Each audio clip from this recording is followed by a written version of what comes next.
அனைத்திந்திய அண்ணா திராவிட முன்னேற்றக் கழகம் என்கிற ஆல விருட்சத்தை தாங்கி பிடித்து நிலைநாட்டிக் கொண்டிருக்கின்ற காவல் தெய்வங்களான இதய தெய்வம் டாக்டர் புரட்சித் தலைவர் மற்றும் இதய தெய்வம் டாக்டர் புரட்சித் தலைவியின் ரத்தத்தின் ரத்தமான உடன்பிறப்புகள், சகோதர சகோதரிகளே, தாய்மார்களே, உங்கள் அனைவருக்கும் என் வணக்கம்.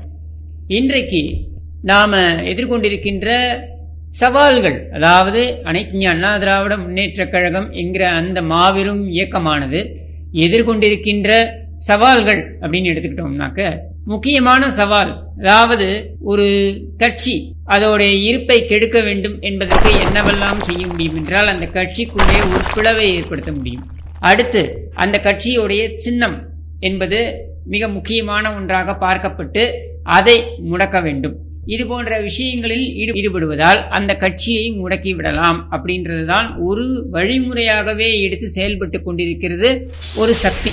நான் உடனே ஒரு சக்தி அப்படின்னு சொன்னா பாசிச அரசாங்கம் அப்படின்ட்டுலாம் நான் பேச போறதில்லை. இது பாசிச அரசாங்கம் பற்றியதெல்லாம் இல்லை. ஒரு அரசியல் கட்சி தன்னை நிலைநாட்டிக் கொள்வதற்காக இன்னொரு அரசியல் கட்சியை அழிப்பது அப்படின்றது ரொம்ப சர்வசாதாரணமா நடக்கக்கூடியதுதான்.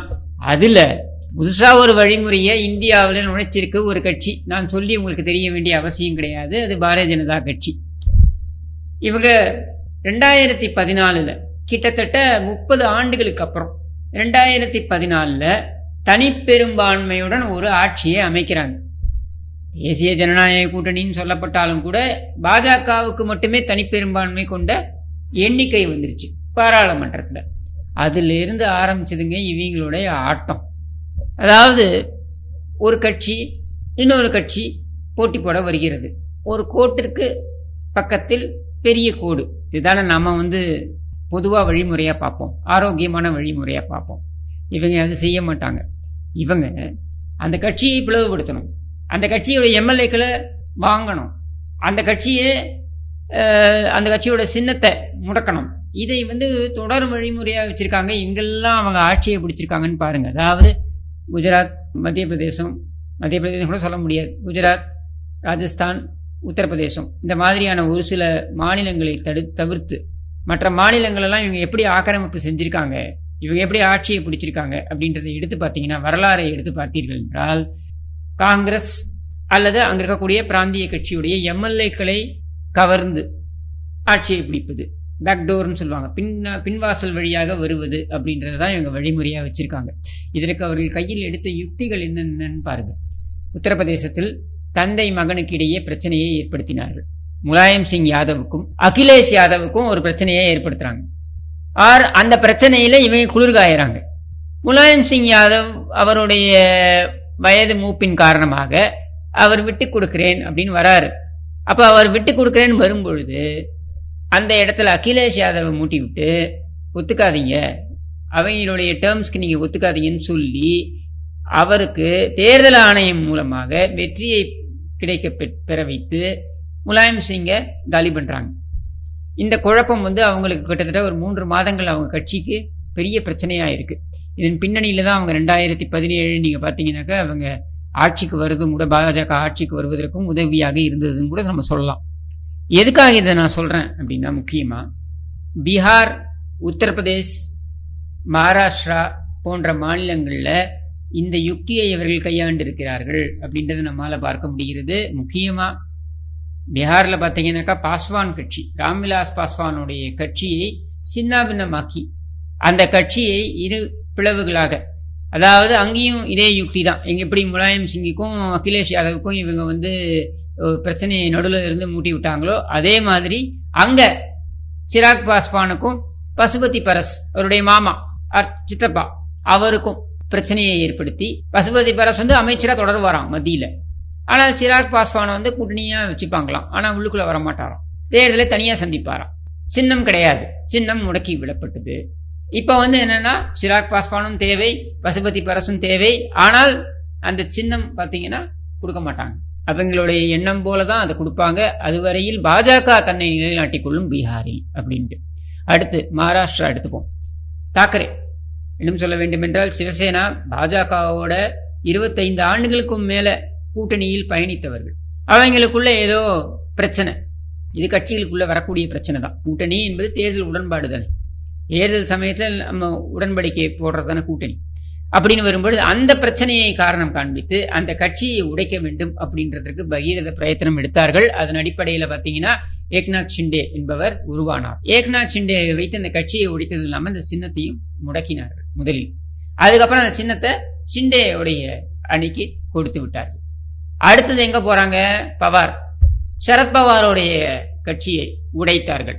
அதையும் எதை வச்சு உடைக்கிறாங்க? அவருடைய குடும்ப உறுப்பினரை வைத்து. இவனுடைய வழிமுறையே இதுதான்றதுக்கு நான் சொல்ல வரேன். அகிலேஷ் யாதவ், முலாயம் சிங், பசுபதி பரஸ், சிராக் பாஸ்வான். இங்க யாரு?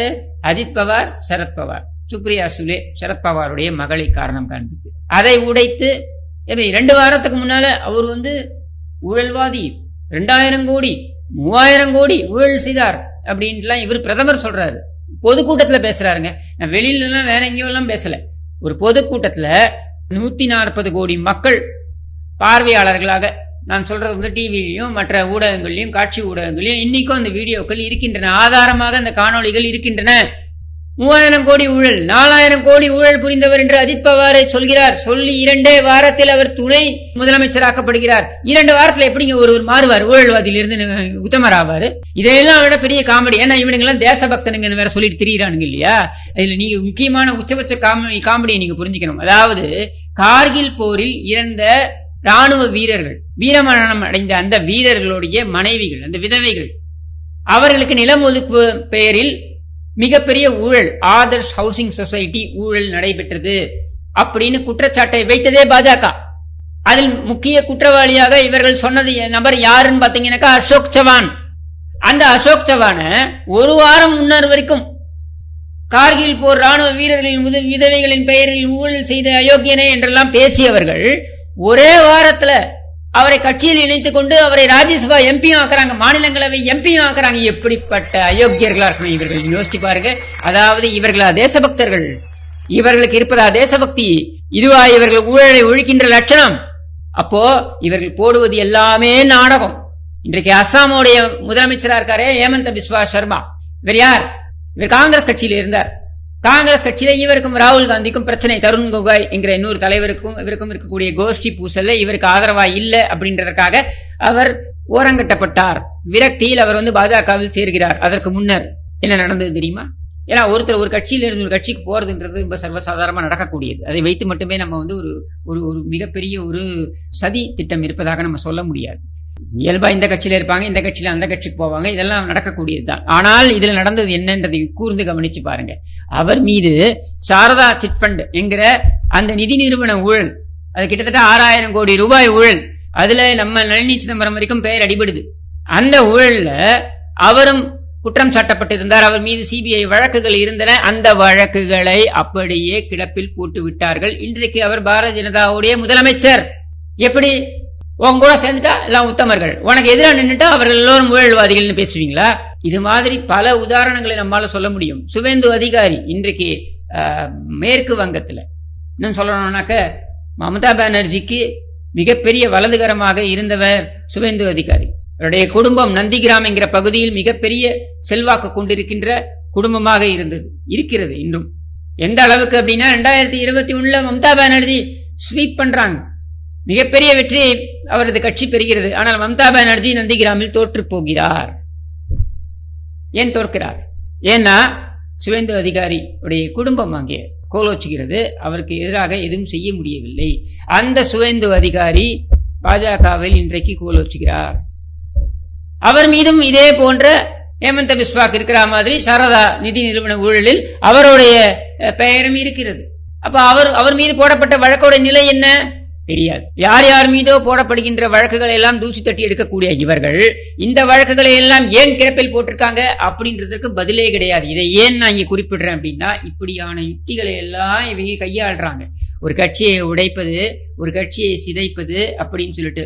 அதனால இது ரொம்ப எதிர்பார்க்கக்கூடிய ஒரு விஷயம்தான். இவங்க தமிழ்நாட்டில் அனைத்து அண்ணா திராவிட முன்னேற்ற கழகத்திட்டையும் இதே சில்மிஷத்தை காட்டுறதுக்கு ஒன்றும் போய் ஆச்சரியப்படுறதுக்கு ஒன்றும் கிடையாதுன்னு வச்சுக்கோங்க. ஆனா இவங்க அதுக்கு இறக்கி விட்ட ஆள் இருக்காங்க பாருங்க.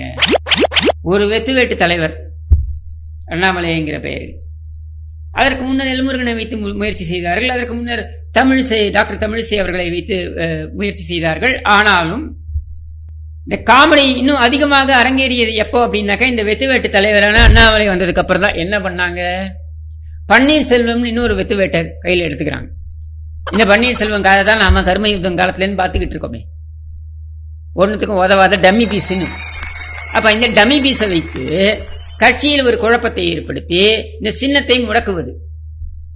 ஏன் அப்படின்னா இங்க இருக்கிற வரைக்கும் பாஜக ஜால்ரா போடணும் அதிமுக, அது முடியாது அப்படின்னு தொண்டர்கள் சொல்லும் பொழுது முட்டுக்கட்டையா இருந்தது பன்னீர்செல்வம் தூக்கி வெளியில போட்டாச்சு. இப்ப அந்த பன்னீர்செல்வத்தை வச்சு இரட்டை இலையை முடக்கலாம் அப்படின்னு இந்த வெத்துவேட்டும் இந்த டம்மி பீஸும் சேர்ந்து இரட்டை இலையை முடக்கிடுவாங்களா? இந்திரா காந்தி காலத்திலிருந்து அரசியலில் பார்த்து வந்த அரசியலில் பல நெருக்கடிகளை எதிர்கொண்ட இயக்கம் அனைத்து அண்ணா திராவிட முன்னேற்ற கழகம்.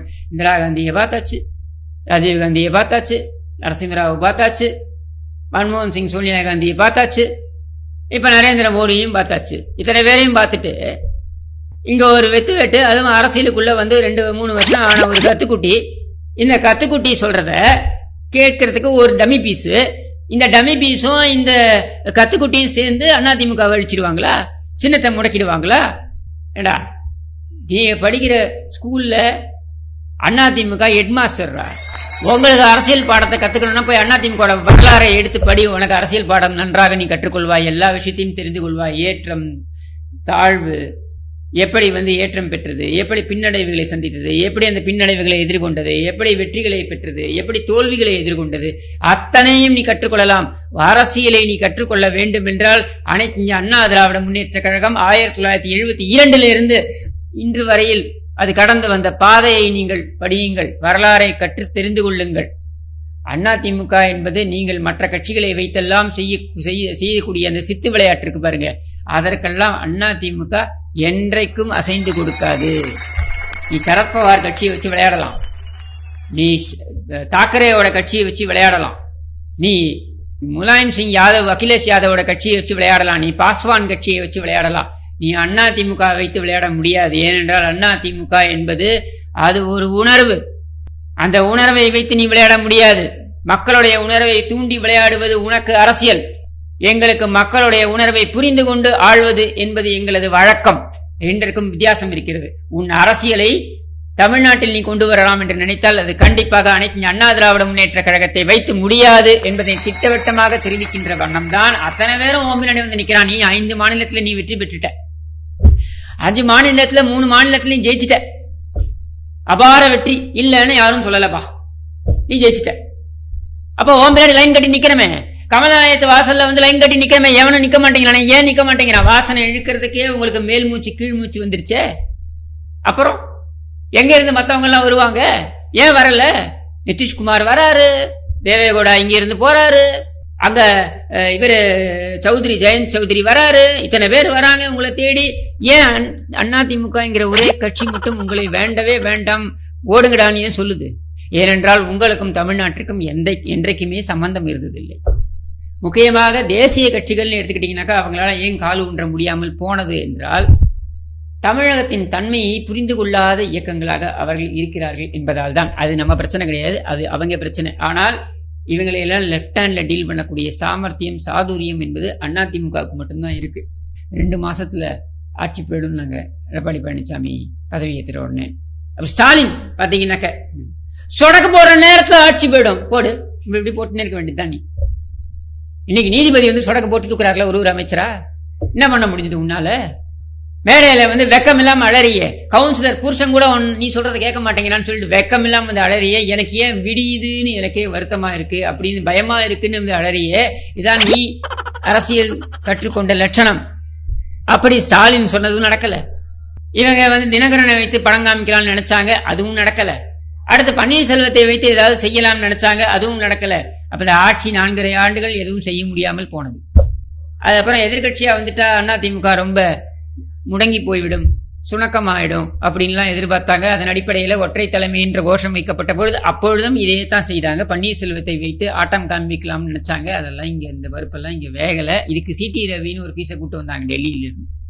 அந்த ஆளு அவருடைய சட்டமன்ற தொகுதியிலேயே தோத்து போனாரு. அவரை கூட்டு அவர் பாடம் எடுக்கிறாராம். யாருக்கு? அதிமுகவுக்கு பாடம் எடுக்கிறாராம். எப்படி இருக்கு பாருங்க கதை. நீங்க ஒத்துமையா இருக்கணும் அப்படின்ட்டு, நீ சாத்திட்டு கிளம்பிடான்ட்டு. என் தம்பி இந்த ஆளையை கூட்டு வரதுக்கு தான் நீ எங்கிட்ட அப்பாயின்மெண்ட் வேற வாங்கினியா? இது நீ டெல்லியில இருந்தே சொல்லியிருக்கலாமே, நாங்கள் தான் உங்களை வேணான்னு சொல்றோமே அப்படின்ட்டாரு. அதுக்கப்புறம் என்னென்னமோ முயற்சி செஞ்சு பார்த்தாங்க, எதுவுமே எடுபடலை. அப்பொழுதும் இரட்டை இலையை முடக்குவதற்கு இவர்கள் என்னென்னலாம் செய்ய முடியுமோ அத்தனையும் செய்தார்கள். தேர்தல் ஆணையத்தை வைத்து அவர்கள் செய்தார்கள். ஆனா சாத்தியப்படல, முடியல. கடைசியில என்ன ஆச்சு?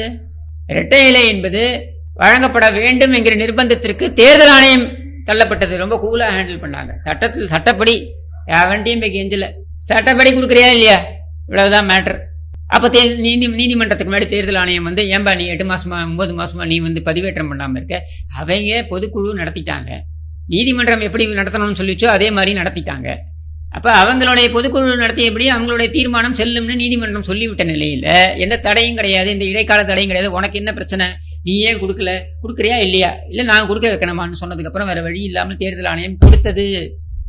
இந்த 2 ஆண்டுகள்ல எத்தனை சட்ட போராட்டங்கள் நடந்திருக்குன்றதை கூர்ந்து கவனிச்சு பாருங்க, உங்களுக்கு புரியும். அதிமுகவுடைய சட்ட அணி, அதாவது அந்த லீகல் விங்னு சொல்லுவாங்களே, அவங்க எவ்வளவு பலம் பொருந்தியவர்களாக இன்றைக்கு மாறி இருக்கிறார்கள்னு உங்களுக்கு புரியும்.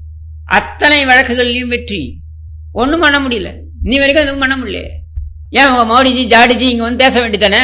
தைரியம் இருந்தால் புரட்சித் தலைவர் எம்ஜிஆர் அவர்களை பற்றியும் புரட்சி தலைவி செல்வி ஜெயலலிதா அவர்களை பற்றியும் பேச சொல்லுங்களேன் பார்க்கலாம். அவங்க மோடிஜி ஜாடிஜிய பேச முடியாது. ஏன்னா அவங்களுக்கு தெரியும், இந்த தலைவர்கள் மக்கள் மனதிலே வாழ்ந்து கொண்டிருக்கிறார்கள். நீங்க அவர்களை அவமானப்படுத்தலாம், இல்லை அவர்களை சிறுமைப்படுத்தலாம், அதெல்லாம் சிறுபுத்தி கொண்டவர்கள் செய்யக்கூடிய விஷயங்கள். உங்களுடைய மாநில தலைவர்னு ஒரு கத்துக்குட்டியை வச்சிருக்கீங்களே, அந்த கத்துக்குட்டி செய்யக்கூடிய விஷயங்கள்னால அந்த மாபெரும் தலைவர்களுடைய புகழெல்லாம் மங்கி விடுமா, மறைந்து விடுமா என்றால் மறையாது. நாங்கள் சவால் விட்டு சொல்கிறோம், உங்க பொங்க சோறு வேணாம், பூசாரித்தனமும் வேணாம் என்று சொல்லி நாங்கள் தேர்தலை சந்திப்பதற்கு நாங்கள் தயாராகி விட்டோம். நீங்கள் தான் என்ன பண்ணிக்கிட்டு இருக்கீங்க? ஜன்னல் திறந்திருக்கு, கதவு திறந்திருக்கு, வாங்கப்பா வாங்கப்பான்னு கூப்பிடுறீங்க, எவனும் வரமாட்டேங்கிறானே. அப்போ ஒரு விஷயம் நல்லா தெளிவா புரிஞ்சிருக்கணும் நம்ம எல்லாருக்குமே. என்னன்னா, உங்க அரசியல் கும்மிடிப்பூண்டிக்கு வெளியில, ஏன்னா நீங்க அடிக்கடி சொல்லக்கூடிய விஷயம் இல்லையா அது, கும்மிடிப்பூண்டிக்கு வெளில நீங்க போயிருக்கீங்களா, கும்மிடிப்பூண்டிக்கு வெளில போயிருக்கீங்களா? நான் ஏன் 12 மணிக்கு சுடுகாட்டுக்கு போகணும்? கும்மிடிப்பூண்டி தாண்டி அரசியல் இருக்கலாம், கும்மிடிப்பூண்டிக்குள்ள நாங்க தான். இதுல ஒண்ணு யாரும் எந்த இடத்திலும் இதை மாற்ற முடியாது.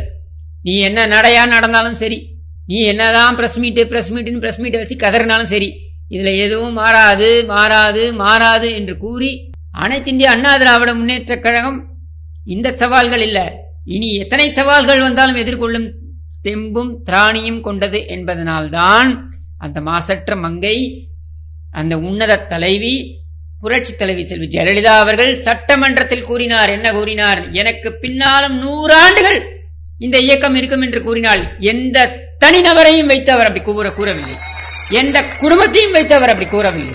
அவர் கூறியது இந்த இயக்கத்தின் மீது இருக்கின்ற நம்பிக்கை, இந்த இயக்கம் உணர்வின் மீது இருந்த நம்பிக்கை. அந்த நம்பிக்கையை காப்பாற்றுவோம் என்று கூறி விடைபெறுகிறேன். நன்றி, வணக்கம்.